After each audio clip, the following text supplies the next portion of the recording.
Südlü keçi yoxsa ətli keçi? Hansı daha sərfəli biznesdir? Bugün bu haqda danışacağıq. Salam aleykum əziz izləyicilər. Bugün çox vacib bir mövzudan danışacağıq. Əgər keçi saxlamaq fikriniz varsa və ya artıq bu işlə məşğulsunuzsa, yəqin ki, bu sual sizi də maraqlandırır. Südlü keçi saxlamaq daha sərfəlidir, yoxsa ətli keçi? Əvvəlcə gəlin südlü keçilərdən başlayaq. Südlü keçilər hər gün süd verir və bu sahibinə daimi gəlir qazandırır. Məsələn, keyfiyyətli cins keçilər gündə orta hesabla 2-4 litr, bəzi hallarda isə daha çox süd verə bilir. Yəni bilirsiniz ki, bunlar keçi cinsindən asılıdır. Keçi südü həm sağlam hesab olunur, həm də bazarda inək südündən daha yüksək qiymətə satılır.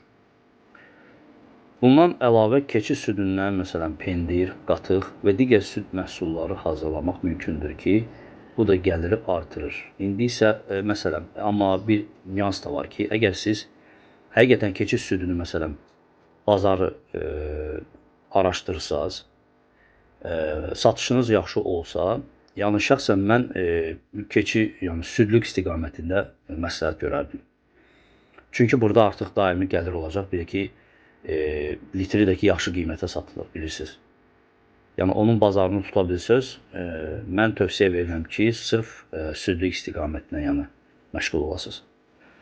Amma ətli keçilər məsələn, onlardan danışsaq, məsələn, sürətlə çəki yığa bilir. Əsas da məqsəd yəni ət istehsalıdırsa əgər.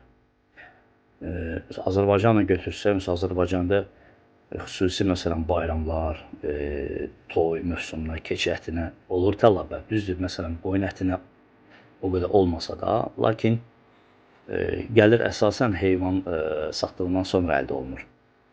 Yəni belə deyim də, bizdə qoyun əti çox yeyildiyinə görə keçi ətinə elə tələbat yoxdur. Amma yenə də bu sizin özünüzdən asılıdır. Yəni sizin satışınızdan asılıdır. Yəni burada məsələn bilirsiniz ki, gündəlik gəlir yoxdur, yəni gözləməlisiniz məsələn qoyunda kimi. Ona görə məsələn ətliyə əgər yönəlsək, qoyunçuluq daha məsləhətdir, yəni ətlik söhbətində. Amma südçülükdə əlbəttə ki, keçi. Məsələn, əgər belə deyim, məqsədiniz hər ay sabit gəlir əldə etməkdirsə, yenə dediyim kimi südlü keçilər daha uyğun seçimdir. Əgər uzun müddətli yatırım edib məsələn heyvanların sayını artırmaq istəyirsinizsə, ətli keçilər daha yaxşı seçimli ola bilər. Məsələn, keçi saxlayarkən məsələn nəyə diqqət yetirmək lazımdır? Yemləmə çox vacibdir. Məsələn, keyfiyyətli ot, yonca, təmiz su və mineral əlavələr heyvanın sağlamlığına və məhsuldarlığına birbaşa da təsir edə bilir. Qənaət etmək üçün də keyfiyyətsiz yem vermək sonradan daha böyük itkilərə də səbəb ola bilir. Məsələn, yeni başlayanlara tövsiyəm odur ki, yəni həmişəki kimi yəni verdiyim tövsiyədir. Əvvəlcə az sayda keçi ilə başlasınlar. Təcrübə qazandıqca sürünü böyütmək daha təhlükəsiz olar. Nəticə olaraq demək olar ki, hər iki istiqamətin öz üstünlükləri var. Yəni o da seçim sizindir, yəni baxır sizin bazarınıza, seçinizə.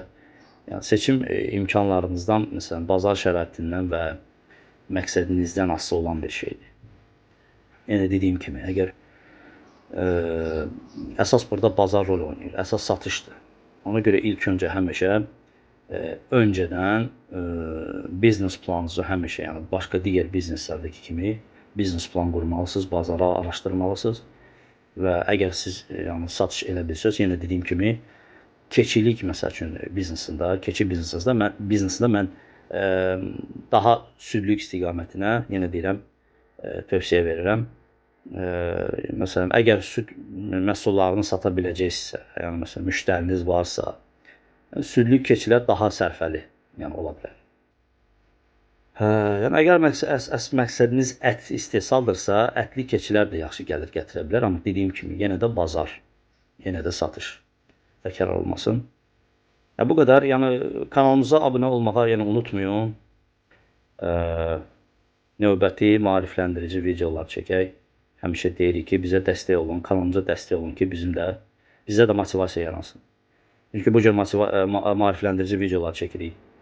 Amma maalesef qiymətləndirmə çox yaxşı deyil, yaxşı hal deyil. Bu qədər. Allah hər kəsin malına bərəkət versin. Salam aleykum hər kəsə.